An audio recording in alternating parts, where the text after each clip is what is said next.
Welcome. This is Radio Pras.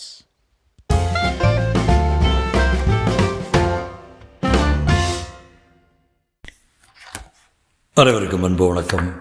கல்கியின் பார்த்திபன் கனவு அத்தியாயம் 24. மாரப்பனின் மனக்கலக்கம். பொன்னனையும் வள்ளியையும் நள்ளிரவில் மாரப்ப பூபதி தொடர்ந்து போன காரணம் என்ன? இதை அறிந்து கொள்வதற்கு நாம் மறுபடியும் அன்று சாயங்கால நிகழ்ச்சிகளுக்கு போக வேண்டும். சக்கரவர்த்தியின் சந்நிதியிலிருந்து வெளியேறிய போது மாரப்பன் அளவில்லாத மனச்சோர்வு கொண்டிருந்தான். சாம்ராஜ்யத்திற்காக தான் செய்த சேவையெல்லாம் இவ்விதம் பிரதிபலன் இல்லாமல் போகும் என்று அவன் எதிர்பார்க்கவே இல்லை. பார்த்திபன் போர்க்களத்தில் மாண்டு ஏறக்குறைய 7 வருஷமாயிற்று. அந்த போரில் தான் கலந்து கொள்ள மறுத்ததற்காகவே உறையூர் சிம்மாசனம் தனக்கு கிடைக்கும் என்று மாரப்பன் எதிர்பார்த்தான். அந்த ஆசை நிறைவேறவில்லை. அதனால் அதிருப்தியோ வெறுப்போ கொண்டதாக அவன் காட்டிக்கொள்ளவில்லை. பல்லவ சாம்ராஜ்யத்தில் அவனுடைய பக்தி குன்றியதாகவும் தெரியப்படுத்தவில்லை. தன்னுடைய உண்மையான சாம்ராஜ்ய சேவைக்கு ஒரு நாள் நிச்சயம் பலன் கிடைக்கும் என்ற நம்பிக்கையுடன் அவன் வருஷ கணக்காக காத்திருந்தான். கடைசியாக விக்ரமனுடைய சதி ஆலோசனையை பற்றி அவனுக்கு செய்தி தெரிந்தபோது தளபதி அச்சுதவர்மரிடம் உடனே சென்று தெரியப்படுத்தினான். அதன் பலனாக அச்சதி ஆலோசனையை முளையிலேயே கிள்ளி எறிவது சாத்தியமாயிற்று. இதன் பிறகாவது தன்னுடைய சேவைக்கு தகுந்த சன்மானம் கிடைக்கும் என்று அவன் நிச்சயமாக நம்பியிருந்தான். அவன் ஆசைப்பட்டது பல்லவ சக்கரவர்த்திக்கு கப்பம் செலுத்தி கொண்டு உறையூரை ஆளும் பதவிதான். இது உடனே கிடைக்காவிட்டாலும் தான் முன்னர் வகித்து வந்த சேனாதிபதி பதவியாவது கிடைக்கும் என்று நினைத்தான். ஆனால் நடந்தது என்ன? சக்கரவர்த்தி தன் பேரிலேயே சந்தேகம் கொள்ளலாயிற்று. கேவலம் ஒரு ஓடக்காரன், அவன் பெண்டாட்டி, இவர்கள் முன்னிலையில் சோழ நாட்டு பட்டத்துக்கு உரியவனான தான் அவமானப்பட நேர்ந்தது. இதை நினைத்தபோது மாரப்பனுடைய நெஞ்சு வெடித்து விடும் போல் இருந்தது. இது என்ன உலகம், இது என்ன வாழ்வு என்று உலகத்தையே வெறுக்கும் வழியில் மனம் திரும்பிற்று. எங்கே போகிறோம் என்ற சிந்தனையே இல்லாதவனாய் குதிரை போன வழியே போக விட்டு கொண்டிருந்தான். அறிவு மிக்க பிராணியான குதிரை தன் எஜமானனுடைய மனநிலையை உணர்ந்து மந்த நடையுடன் எதேச்சையாக போய்கொண்டிருந்தது. உறையூரின் வீதிகளில் அங்குமிங்குமாக அது சிறிது நேரம் சுற்றிவிட்டு கடைசியில் காவிரிக்கரை அடைந்தது. பிறகு காவிரிக்கரை சாலையோடு கிழக்கு திக்கை நோக்கி செல்லலாயிற்று. சூரியன் அஸ்தமித்தது. அன்று சுக்லபட்சத்து சதுர்த்தி ஆதலால் மேற்கு திசையில் 4ஆம் பிறை தோன்றிற்று. வானத்தில் நட்சத்திரங்கள் ஒவ்வொன்றாய் தோன்றி மினுக்கத் தொடங்கின. சற்று நேரத்துக்கெல்லாம் வானவெளி முழுவதிலும் கோடிக்கணக்கான வைரங்களை வாரி இறைத்தது போல் நட்சத்திரங்கள் பொறிந்து கிடந்தன. மாரப்பன் இந்த வான விசித்திரம் ஒன்றையும் கவனியாமல் ஏதேதோ சிந்தனையில் ஆழ்ந்திருந்தான். அரைக்காத வழி இவ்விதம் போன பிறகு அவன் திடுக்கிட்டு சுயநினைவு வந்தவனாய் எங்கே போகிறோம் என்று ஆராய்ந்தான். இதற்குள் 4ஆம் பிறை சந்திரன் மேற்கு வானத்தின் அடிப்பாகத்துக்கு வந்துவிட்டது. குதிரையை திருப்பி உறையூர் பக்கம் செலுத்தினான். உறையூர் கோட்டை வாசலை தாண்டி உள்ளே சிறிது தூரம் அவன் சென்றபோது எதிரே அநேக தீவர்த்திகளுடனும் சங்கம் முதலிய வாத்திய முழக்கங்களுடனும் ஒரு கூட்டம் வருவதை கண்டான். கூட்டத்தின் மத்தியில் சிங்கக்கொடி பறந்ததை பார்த்தபோது ஒருவேளை சக்கரவர்த்தி தன் பரிவாரங்களுடன் ஸ்ரீரங்கநாதர் ஆலயத்துக்கு போகிறாரோ என்று நினைத்து சட்டென்று குதிரையிலிருந்து இறங்கி சாலையோரமாக அடக்க ஒடுக்கத்துடன் நின்றான். கூட்டம் அருகில் வந்தபோது அதில் சக்கரவர்த்தி இல்லை என்பது தெரிந்தது. தளபதி அச்சுதவர்மரும் அவருக்கு பக்கத்தில் தலை மொட்டையடித்த ஒரு சாமியாரும் வந்து கொண்டிருந்தார்கள். அந்த சாமியார் திடகாத்திர தேகமுடையவராயும் முகத்தில் நல்ல தேஜஸ் உடையவருமாயிருந்தார். மாரப்பனுடைய மனத்தில் மின்னலை போல் ஒரு எண்ணம் உதித்தது. ஒருவேளை இவர்தான் அந்த ஜடா மகுடதாரியான கபட சந்நியாசியோ என்று நினைத்தான். அதே சமயத்தில் தளபதி அச்சுதவர்மரின் பார்வை மாரப்ப பூபதியின் மீது விழுந்தது. அவர் பூபதியை சமீட்சையினால் அருகில் அழைத்து பக்கத்தில் இருந்த சிறு தொண்டரை நோக்கி, அடிகளே, இவன் யார் தெரிகிறதா? பார்த்திவ மகாராஜாவின் சகோதரனான மாரப்ப பூபதி என்றார். சிறு தொண்டர் மாரப்பனை ஏற இறங்க பார்த்த வண்ணம், அப்படியா? வெகு காலத்துக்கு முன்னால் மகேந்திர சக்கரவர்த்தியின் காலத்தில் இவனை பார்த்திருக்கிறேன், இப்போது அடையாளம் தெரியவில்லை என்றார். விக்ரமனுடைய சதி ஆலோசனையை கண்டுபிடித்து சொன்னது பூபதி தான். ஆனாலும் சக்கரவர்த்திக்கு ஏனோ இவன் பேரில் தயவு பிறக்கவில்லை என்றார் அச்சுதவர்மர். சிறு தொண்டர் இதற்கு ஒன்றும் சொல்லாமல் மறுபடியும் ஒரு தடவை மாரப்பனை ஏற இறங்க பார்த்துவிட்டு மேலே போக துவங்கினான். அவர்கள் இருவரும் அப்பால் சென்றதும் சேடிகள் சூழ்ந்த பல்லக்கு பின்னால் வருவதை பார்த்து சக்கரவர்த்தியின் திருமகளாயிருக்கலாம் என்று மாரப்பன் ஊகித்துக் கொண்டு அவசரமாய் விலகிச் செல்லத் தொடங்கினான். ஆனால் என்ன ஆச்சரியம், அதே இடத்தில் பல்லக்கு நின்றது. பூபதி என்று மதுரமான பெண் குரலில் அழைப்பது கேட்டது. மாரப்பன் திரும்பி பார்த்தபோது பல்லக்கில் பூர்ண சந்திரனை ஒத்த முககாந்தியுடைய குந்தவி தேவியும் அவள் அருகே சிவபக்தியே உருவம் கொண்டது போன்ற மூதாட்டி ஒருவரும் இருக்க கண்டான். குந்தவி தேவி தான் தன்னை அழைக்கிறாள் என்று அறிந்ததும் மாரப்பனுடைய உள்ளத்தில் வியப்பும் மகிழ்ச்சியும் சேர்ந்தாற்போல் பொங்கின. ஒரு பக்கம் சங்கோசம் பிடுங்கி தின்றது. பல்லக்கின் அருகில் சென்று குந்தவியை பார்க்க விரும்பினான். ஆயினும் கூச்சத்தினால் நிமிர்ந்து பார்க்க முடியாதவனாய் தரையை பார்த்து கொண்டு நின்றான். பூபதி, இன்று என் தந்தை உன்னிடம் ரொம்ப கடுமையாக இருந்து விட்டார். அதற்காக நீ வருத்தப்பட வேண்டாம். உன் பேச்சில் எனக்கு நம்பிக்கை இருக்கிறது. எப்படியாவது அந்த போலி வேஷதாரி சிவனடியாரை மட்டும் நீ கண்டுபிடித்து விடு. அப்புறம் உன்னுடைய கட்சியில்தான் நான் இருப்பேன் என்று குந்தவி தேவி அனுதாபம் நிறைந்த குரலில் கூறியபோது மாரப்பனுக்கு ஏற்பட்ட மனக்கிளர்ச்சியை வர்ணிக்க தரமன்று. அதல பாதாளத்திலிருந்து ஒரே அடியாக சொர்க்கத்துக்கு வந்து விட்டதாகவே அவனுக்கு தோன்றியது. சிறிது தலை நிமிர்ந்து, அமனே, தங்களுடைய சித்தம் என்னுடைய பாக்கியம். அந்த போலி சிவனடியாரை கண்டுபிடிக்காமல் இனிமேல் நான் ஊனுறக்கம் கொள்ள மாட்டேன் என்றான். சந்தோஷம், கண்டுபிடித்ததும் எனக்கு உடனே தெரியப்படுத்து என்று சொல்லிவிட்டு குந்தவி தேவி பல்லக்கை மேலும் செல்லும்படி கட்டளையிட்டாள். பல்லக்கும் பரிவாரங்களும் போன பிறகு மாரப்பன் சிறிது நேரம் ஸ்தம்பித்து நின்றான். தான் இப்போது கண்டதும் கேட்டதும் கனவல்ல என்று நிச்சயம் செய்து கொண்ட பின் பக்கத்தில் வந்து நின்ற புரவியின் மீது மறுபடியும் ஏறிக்கொண்டான். அச்சுதவர்மருடன் சென்ற மொட்டை சாமியாரின் நினைவு வந்தது. வாதாபி போரில் வென்ற தளபதி பரஞ்சோதியை பற்றியும் மாரப்பன் கேள்விப்பட்டதுண்டு. அந்நாளில் அவர் பார்த்திப மகாராஜாவுக்கு மிகவும் வேண்டியவர் என்றும் கேட்டிருந்தான். எனவே அவர்தான் அவ்வப்போது ஜடாமகுட வேஷம் பூண்ட சிவனடியாராய் தோன்றி நடித்து வந்தாரோ என்னவோ. ஏன் இருக்கக்கூடாது? இதன் உண்மையை எப்படியாவது கண்டுபிடித்தாக வேண்டும். ஆனால் எப்படி? பொன்னனையும் வள்ளியையும் சிநேகம் செய்து கொண்டு அவர்கள் மூலமாகத்தான் இதை நிறைவேற்ற வேண்டும். உடனே மாரப்ப பூபதிக்கு ஒரு விஷயம் ஞாபகம் வந்தது. தான் என்று தோணித்துறைக்கு போகும் காவிரி சாலை கரைச்சாலையில் வெகு தூரம் போய் விட்டு திரும்பி இருந்தும் போகும்போதோ வரும்போதோ பொன்னனையும் வள்ளியையும் சந்திக்கவில்லை. ஆகவே அவர்கள் இன்றிரவு உறையூரில் தான் இருப்பார்கள். எங்கே தங்கியிருப்பார்கள்? வள்ளியின் பாட்டன் வீட்டில் ஒருவேளை இருக்கலாம் அல்லவா? உடனே மாரப்பன் விரைவாக குதிரையை விட்டுக்கொண்டு சென்று தன் மாளிகை அடைந்தான். வாசலில் நின்ற ஏவலாளர்களிடம் குதிரையை கொடுத்துவிட்டு அங்கிருந்து கால்நடையாக கிளம்பினான்.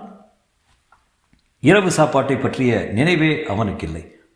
பசி தாகமெல்லாம் மறந்து போய்விட்டது. பொன்னனையும் வள்ளியையும் இன்று இரவு சந்திக்க வேண்டும் என்றும் என்னும் ஆவலினால் உறையூர் கம்மாளத் தெருவை நோக்கி நடக்கலுற்றான்.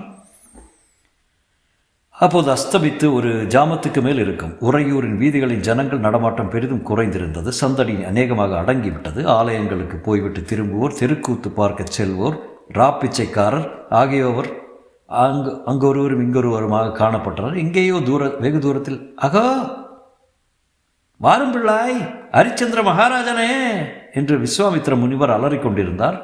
மாரப்பன் வீதிகளின் ஓரமாக தன்னை யாரும் கவனிக்காதபடி நடந்து விரைந்து போய் கொண்டிருந்தான். அவன் கம்மாள தெருவை நெருங்கிய போது திடீரென்று பேய் பிசாசை கண்டவன் போல ஒரு கணம் திகைத்து நின்று விட்டான். ஏனென்றால் கம்மாள தெரு திரும்பும் முனையில் அப்போதுதான் அணைந்து கொண்டிருந்த அகல் விளக்கின் வெளிச்சத்தில் அவன் ஒரு உருவத்தை கண்டான். அது அவனுடைய உள்ளத்தில் நிலை பெற்றிருந்த சிவனடியாரின் உருவம்தான். அந்த உருவத்தை அவன் பார்த்த அதே சமயத்தில் விளக்கு அணைந்து போய்விட்டது. திகைத்தின்ற மாரப்ப பூபதி மறுகணம் அந்த உருவம் நின்ற இடத்தை நோக்கி விரைந்து ஓடினான்.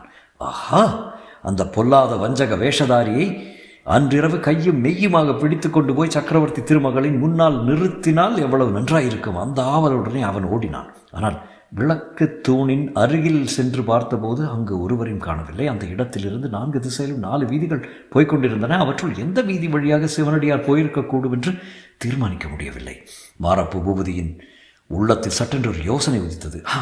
தான் பார்த்த உருவம் அந்த சிவனடியாராயிருக்கும் பட்சத்தில் அவர் பொன்னனையும் வள்ளியையும் பார்ப்பதற்காகத்தான் அங்கு வந்திருக்க வேண்டும். வீரபத்ர ஆச்சாரியன் வீட்டுக்குத்தான் போயிருப்பார். இன்னும் என்ன சதி ஆலோசனைக்காக அவர்கள் அங்கே கூடுகிறார்களோ என்னவோ தெரியவில்லை. நரசிம்மவர்ம சக்கரவர்த்தி உறையூருக்கு வந்திருக்கும் சமயத்தில் இந்த சதி ஆலோசனை நடக்கிறது. ஆஹா, குற்றம் செய்வதில் ஈடுபட்டு இருக்கும் போதே 3 பேரையும் கையும் மெய்யுமாக பிடித்துவிட முடியுமானால் சக்கரவர்த்திக்கு தன் பேரில் அகாரணமாக ஏற்பட்டிருக்கும் சந்தேகத்தை நிவர்த்தி செய்து விடலாம் அல்லவா? பிறகு இப்படி சிந்தித்துக் கொண்டே மாரப்பன் வீரபத்ர ஆச்சாரியின் வீட்டை நெருங்கிய போது இன்னொரு அதிசயம் அவனுக்கு அங்கே காத்திருந்தது. அந்த வீட்டின் கதவை திறந்து கொண்டு இருவர் வெளியே வந்தனர். மாரப்பன் ஒரு வீட்டு திண்ணை ஓரத்தில் தூண் மறைவில் நின்றபடி உற்று கவனித்தான். வெளியே வந்தவர்கள் பொன்னனும் வள்ளியும் தான். வள்ளி இடையில் வைத்திருந்த விளக்கை சேலை தலைப்பினால் மறைத்து எடுத்துக்கொண்டு வந்ததும் தெரிந்தது. அவர்கள் இருவரும் வீரபத்ர ஆச்சாரி வீட்டுக்கு பக்கத்தில் இருந்த சந்தின் வழியாக வடக்கு நோக்கி சென்றார்கள். இதில் ஏதோ மர்மம் இருக்கிறது. இவர்கள் ஏதோ பெரிய சதித்தொழில் இன்று செய்யப்போகிறார்கள். இதில் அந்த சிவனடியாரும் சேர்ந்திருக்கிறார். அவர் முன்னால் போயிருக்கும் இடத்துக்கு இவர்கள் பின்தொடர்ந்து போகிறார்கள் என்று மாரப்பன் தீர்மானித்து கொண்டான். சொல்ல முடியாத பரபரப்பும் உற்சாகமும் அவனை ஒரு புது மனிதனாக செய்துவிட்டன. பொன்னனும் வள்ளியும் போன வழியே அவர்கள் கண்ணுக்கு மறையாத தூரத்தில் மாரப்பன் சிறிதும் ஓசை கேட்காதபடி நடந்து போனான். அந்த சந்து வழியே பொன்னனும் வள்ளியும் சென்று காவிரி கரையை அடைந்தார்கள். அங்கே ஒரு மரத்தின் வேரில் கட்டி போட்டிருந்த படகில் வள்ளி ஏறி உட்கார்ந்து கொண்டார். கூடையை படகின் அடியில் வைத்து பத்திரமாய் மூடிக்கொண்டாள். சென்ற அத்தியாயத்தில் நாம் பார்த்தபடி பொன்னன் படகை இழுத்து கொண்டு போய் அரண்மனை தோட்டத்தின் மதிலை அடைந்ததும் படகை அங்கே கட்டி போட்டுவிட்டு வள்ளியையும் அழைத்து கொண்டு தோட்டத்துக்குள்ளே பிரவேசித்தான். அந்த தோட்டம் பார்த்திப மகாராஜா வாழ்ந்த பழைய சோழ வம்சத்து அரண்மனை தோட்டம் என்பதை மாரப்பன் அறிந்திருந்தான். அந்த அரண்மனையில் அச்சமயம் யாரும் இல்லை. அது சக்கரவர்த்தியின் கட்டளையினால் பூட்டி கிடந்தது என்பது அவனுக்கும் தெரிந்ததுதான். ஆகவே பொன்னனும் வள்ளியும் அந்த அரண்மனைக்குள் கொல்லைப்புறத்தின் வழியாக நுழைவது ஏதோ கெட்ட காரியத்துக்காகத்தான் இருக்கும் என்றும் அநேகமாக அந்த அரண்மனைக்குள் அச்சமயம் சிவனடியார் இருக்கலாம் என்று மாரப்ப பூபதி ஊகித்தான். இன்னும் ஒரு பயங்கரமான விபரீதமான சந்தேகம் அச்சமயம் அவனுடைய உள்ளத்தில் உதித்தது. பார்த்திப மகாராஜா போர்க்களத்தில் இறந்த செய்தியே ஒரு சமயம் பொய்யாயிருக்குமோ? அவர் போர்க்களத்தில் இருந்து தப்பி ஓடி பிறகு இப்படி சிவனடியாரின் வேஷத்தில் வந்து விபரீதமான காரியங்களை எல்லாம் செய்து வருகிறாரோ என்று நினைத்தான். எப்படி இருந்தாலும் இன்று இரவு எல்லா மர்மங்களும் வெளியாகிவிடப் போகின்றன. இந்த நம்பிக்கையுடன் அவன் மதிர்கதவின் வெளிப்புற நாதங்கியை போட்டுவிட்டு பொன்னன் திரும்பி வருவதற்குள் தன்னுடைய ஆட்களை உதவிக்கு அழைத்து கொண்டு அங்கே வந்து விடுவதென்று தீர்மானத்துடன் விரைந்து சென்றான். அத்தியாயம் 25 சமய சஞ்சீவி. தன்னை பின்தொடர்ந்து 2 பேர் வந்து கொண்டிருக்கிறார்கள் என்பதை அறியாத பொன்னன் அரண்மனை தோட்டத்துக்குள் உற்சாகத்துடன் போய்க் கொண்டிருந்தான். இடையிடையே அவன் வலே, அதாவது மாமரத்தடியில் மகாராஜாவும் மகாராணியும் சாயங்கால வேளையில் உட்காருவது வழக்கம். அதை பார்த்தியா? அந்த மூலையில் ஒரு தாமரை குளம் இருக்கிறது. அதில் தான் முதல் இளவரசர் நீந்த கற்றுக்கொண்டார் என்று இவ்விதம் சொல்லிக்கொண்டே போனான். வள்ளி ஒவ்வொரு தடவையும் கொஞ்சம் மெதுவாக பேசு என்று எச்சரித்து கொண்டு வந்தாள். இவர்களுடைய பேச்சு குரலை கேட்டு மரங்களின் மீது உறங்கிக் கொண்டிருந்த பட்சிகள் சில விழித்து சிறகுகளை அடித்து கொண்டன. அப்போது பொன்னன் கையை தட்டி ஓசை பொட்டியதுடன் ஷ் என்று சத்தமிட்டான். ஆமாம், உன்னுடைய தைரியம் எல்லாம் பாதிராத்திரியில் தூங்குகிற பட்சிகள்கிட்ட தான். எதிரியின் கையில் கத்தியை கண்டா உடனே விழுந்தடிச்சு ஓடி வந்துவிடுவாய் என்று வள்ளி சொன்ன பிறகு பொன்னன் சற்று வாயை மூடினான். அரண்மனையின் பின்புறத்தை அவர்கள் அடைந்ததும் பொன்னன், வள்ளி உள்ளே போய் எல்லாம் பார்க்கலாமா அல்லது வந்த காரியத்தை பார்த்துக்கிட்டு திரும்புவோமா என்று கேட்டான். விளக்கில் எண்ணெய் கூட ஆகிவிட்டது, சீக்கிரம் வந்த காரியத்தை பார்க்கலாம், கோயில் அந்த பக்கம் இருக்கு என்று வள்ளி கேட்டான். அப்படியானா இங்கே வா என்று பொன்னன் கிழக்கு பக்கமாக அவளை அழைத்து சென்றான். பார்த்திப மகாராஜாவின் காலத்தில் ஒரு முறை நாம் அரண்மனை கோயிலை பார்த்திருக்கிறோம். அந்த அழகிய சிறு கோயிலானது அரண்மனையை சேர்ந்தாற்போல் கீழ் பாகத்தில் அமைந்திருந்தது. அதற்குள் பிரவேசிப்பதற்கு 3 வழிகள் இருந்தன. அரண்மனைக்குள்ளே இருந்து நேராக கோயிலுக்குள் வரலாம். இதுதான் பிரதான வாசல். பின்புற தோட்டத்திலிருந்து பிரவேசிப்பதற்கு ஒரு வாசல் இருந்தது. அபிஷேகத்திற்கு காவிரி நீரும் அலங்காரத்திற்கு புஷ்பமும் கொண்டு வருவதற்காக இந்த வாசல் ஏற்பட்டது. இவற்றை தவிர அர்ச்சகர் வெளியில் இருந்து நேரே வருவதற்காக கிழக்கு மதிலில் சிறு வாசல் இருந்தது. இவற்றுள் தோட்டத்திலிருந்து பிரவேசிப்பதற்குரிய வாசலை பொன்னன் அடைந்து கதவின் பூட்டை திறந்து கொண்டு உள்ளே சென்றான். அவனுடைய வள்ளியும் போனாள். அவனுடன் மங்கிய அகல் விளக்கின் வெளிச்சத்தில் அங்கிருந்த விக்கிரகங்களின் காட்சியைக் கண்டு இருவரும் சிறிது நேரம் பிரமித்து நின்றார்கள். நெடுங்காலமாக பூஜை முதலியவை ஒன்றுமில்லாமல் இருந்தும் அந்த தெய்வீக சிலைகளின் ஜீவகளை சிறிதும் குறையவில்லை. முதலில் திகைப்பு நீங்கியவனாக நான் பொன்னன், வள்ளே நிற்க நேரல்ல என்று சொல்லி மகாவிஷ்ணு விக்கிரகத்தின் சமீபம் சென்று விஷ்ணு பாதத்தின் அடியிலிருந்து அழகிய வேலைப்பாடுகளுடன் கூடிய நீள வாட்டான மரப்பெட்டியை எடுத்துக்கொண்டான். சோழகுலத்தின் விலையில்லா பொக்கிஷம் அந்த பெட்டிக்குள்ளே இருக்கு. வள்ளி, நல்ல வேலை இது அந்த நரசிம்ம சக்கரவர்த்தியின் கண்ணில் படலை, பட்டிருந்தால் இதற்குள்ள காஞ்சிக்கு கட்டாயம் போயிருக்கோம் என்று சொல்லிக்கொண்டு கோயிலிருந்து வெளியேறினான். அவனை பின்தொடர்ந்து வெளியே வந்த வள்ளி, ஐயோ விளக்கு அணைஞ்சிருச்சே என்றாள். நல்ல வேலை, காரியம் ஆன பிறகு அணைஞ்சது. போட்டோம். இப்போ எப்படி போகலாம்? தோட்டத்தின் வழியாக இருட்டில் போவது கஷ்டம். கிழக்கு மதில் வாசல் வழியாக வேணுமானால் போய்விடலாமா? வா, கதவு திறக்கிறதா பார்ப்போம் என்று சொல்லி பொன்னன் தோட்டத்தின் கிழக்கு மதிலை நோக்கி விரைந்து சென்றான். அங்கிருந்த வாசற்படி அருகில் இருவரும் போனதும் மதிலுக்கு வெளியில் பேச்சுக்குரல் கேட்டு திடுக்கிட்டார்கள். பின்வரும் சம்பாஷணை அவர்கள் காதில் லேசாக விழுந்தது. மாரப்ப பூதியும் பேச்ச நம்பியா இந்த கத்தியை உருவிண்டு நிற்கிற? அரண்மனையிலாவது திருடன் நுழையிறதாவது? திருடன் நுழையிறத கண்ணால் பார்த்தேன் என்று மாரப்ப பூபதி சொல்லும்போது எப்படி அதை நம்பாலும் இருக்குது? தப்பி போகிறதுக்கு தான் வழியா? வேறு வழி இல்லையா? திருடன் அரண்மனை வாசல் வழியாக துணிந்து கிளம்ப மாட்டான். இந்த வாசலுக்கு வர விட்டால் தோட்டத்தின் வழியாக காவிரியில் போய் இறங்க வேண்டியது தான். அதுக்குள்ளாக அதோ பாரு, என்னங்க ஏங்க தீவர்த்தி வெளிச்சமாக தெரியுது. மாரபூதியே ஆட்களை திரட்டிட்டு வர்றார். இந்த பேச்சை கேட்டதும் பொன்னனுக்கு உடம்பு வெலவெலத்து போய்விட்டது. ஒரு கண நேரத்தில் அவனுடைய உள்ளம் என்னவெல்லாமோ கற்பனை செய்து விட்டது. தன்னை பெட்டியுடன் பூபதி கைப்பிடியாக பிடித்து சக்கரவர்த்தியின் முன்னால் கொண்டு வந்து நிறுத்துவது போலவும், சக்கரவர்த்தி தன்னை பார்த்து வெகு யோக்கியன் போல நடித்தாயே, திருடனா நீ என்று கேட்பது போலவும் அவனுடைய மனக்கண் முன் தோன்றியது. உடனே வள்ளியையும் ஒரு கையினால் பற்றி இழுத்துக்கொண்டு தோட்டத்தில் புகுந்து வடதிசையை நோக்கி ஓடினான். மரங்களில் முட்டிக்கொண்டும் செடி கொடிகளின் மேல் விழுந்தும் அவர்கள் விரைந்து சென்று கடைசியில் தோட்டத்தின் கொல்லைப்புறம் மதிர்ச்சுவரை அடைந்தார்கள். கதவறைகள் சிறிது நின்று ஏதாவது வெளியில் சத்தம் கேட்கிறதா என்று உற்று கேட்டார்கள். சத்தம் ஒன்றும் இல்லை. மெதுவாக கதவை திறந்து கொண்டு வெளியே வந்தார்கள். அவசரமாக காவிரியில் இறங்கி பார்க்கும்போது அங்கே அவர்கள் கட்டி விட்டு போயிருந்த படகை காணோம். பொன்னனுக்கும் வள்ளிக்கும் ஒரு கணம் மூச்சே நின்று விட்டது. தூரத்தில் தீவர்த்திகளின் வெளிச்சம் தெரிந்தது. ஆட்கள் ஓடி வரும் ஆரவாரமும் கேட்டது. இன்னது செய்வதென்று தெரியாமல் சிறிது திகைத்து நின்ற பிறகு, வள்ளி, படகு ஒரு வேளை ஆற்றோடு மிதந்து போய் கிழக்கே எங்கேயாவது தங்கியிருக்கும், வா பார்க்கலாம் என்றான். இருவரும் நதிக்கரையோடு கிழக்கு நோக்கி ஓடினார்கள். அரண்மனை முதலுக்கு பக்கத்தில் தெற்கே இருந்து வந்த சாலை வழியாக தீவர்த்திகளுடன் ஒரு கும்பல் வருவது தெரிந்தது. அதோ ஓடுகிறார்கள் என்று சத்தமும் கேட்டது. பொன்னனும் வள்ளியும் இன்னும் விரைவாக ஓடினார்கள். கொஞ்சம் தூரம் போனதும் ஒரு மரத்தின் வேரில் தங்களுடைய படகு இழுத்து கட்டப்பட்டிருப்பதை பார்த்து அவர்களுக்கு பரம ஆச்சரியமாக போய்விட்டது. ஆனால் ஆச்சரியப்பட்டு கொண்டு நிற்பதற்கு அதுவா தருணம்? அதற்குள் தீவர்த்திகளுடன் வந்த கும்பலும் காவிரிக்கரையை நெருங்கிவிட்டது.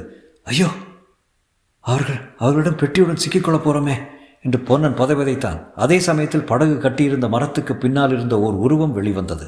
அது சிவனடியாருடைய உருவம் என்பதை அறிந்ததும் வள்ளி, சுவாமி நீங்களா என்று ஆச்சரியமும் மகிழ்ச்சியும் பொங்க கூச்சலிட்டார்.